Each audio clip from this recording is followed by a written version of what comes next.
habang nakikipagbakbakan ng ating pambato na Strong Group Athletics sa ginaganap na 2024 William Jones Cup sa Taiwan. Atin namang pag-uusapan ang mga championship titles na nakuha ng ating Philippine team sa naturang kompetisyon. Philippine team kasi hindi naman gilas Pilipinas lang ang nagrepresenta ng ating bansa sa Jones Cup. Iba-iba eh. Although iba-ibang team, Philippine flag pa rin ang bitbit ng mga ito. So, huwag na nating patagalin pa. Pero bago yan, kung hindi naman nakakaabala sa'yo at kung hindi ka pa nakakapag-subscribe sa aking YouTube channel, pakipindot na lang ng subscribe button at pakipollow na rin ang aking Facebook page para maging updated ka kapag may bago tayong upload. Pasok!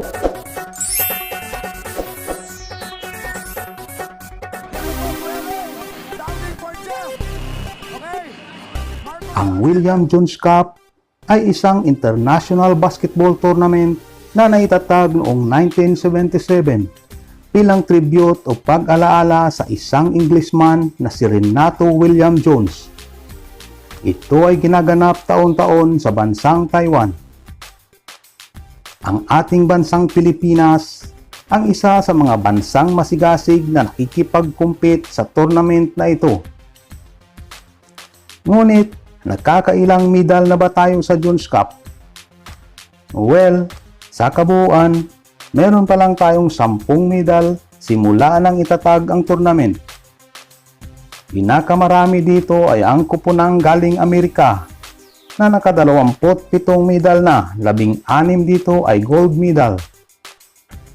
At sa maniwala kayo at sa hindi, pumapangalawa ang Pilipinas sa may pinakamaraming gold medal sa kasaysayan ng Jones Cup.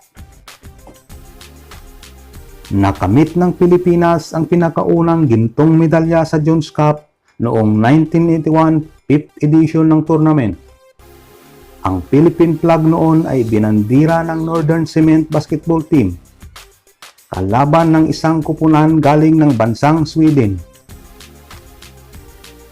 Pangalawang gold medal ng ating kupunan sa Jones Cup ay noong 1985 9th edition sa pangunguna ng San Miguel Team, kalaban ng isang kupunan galing sa US. Pagkatapos nito ay medyo nawala ang Pilipinas sa eksena. Bumalik ang ating kupunan sa kampyonato noong 1998 21st edition. Nakamit ng Philippine Centennial Team ang pangatlong gintong medalya para sa Pilipinas, kalaban noon ang host country na Taiwan. At noong 2005, 2007 at 2011, bigong makuha ng ating kupunan ang gintong medalya. Ngunit nasungkit naman natin ang Bronze Medal Award. At noong 2012, sa 34th edition ng naturang kompetisyon, muling nakuha ng Pilipinas ang gold medal kalaban ng nooy napakalakas na kupunan ng Iran. Daong 2015, muling nakalaban ng Philippine team ang Iran sa finals at nabigo ito para sa gintong medalya. In short, nakuha ng ating kupunan ang silver medal lamang. Isang taon ang lumipas, ito ang pinakaunang pagkakataon na nirepresenta ng Mighty Sports ang Philippine flag sa Jones Cup. Nakalaban ng Mighty Sports ang South Korea sa finals. At sa uli, bumalik sa Pilipinas ang championship title. Ang pang-anim na gintong medalya ng Pilipinas sa Jones Cup ay noong 2019 41st edition ng Jones Cup. Sa panahong iyon, nagtapat muli sa finals ang Mighty Sports at ang kupunan ng South Korea. Ngunit sa pangalawang pagkakataon, muling nabigo ang South Korea at muling napasakamay ng Philippine Mighty Sports ang gintong medalya.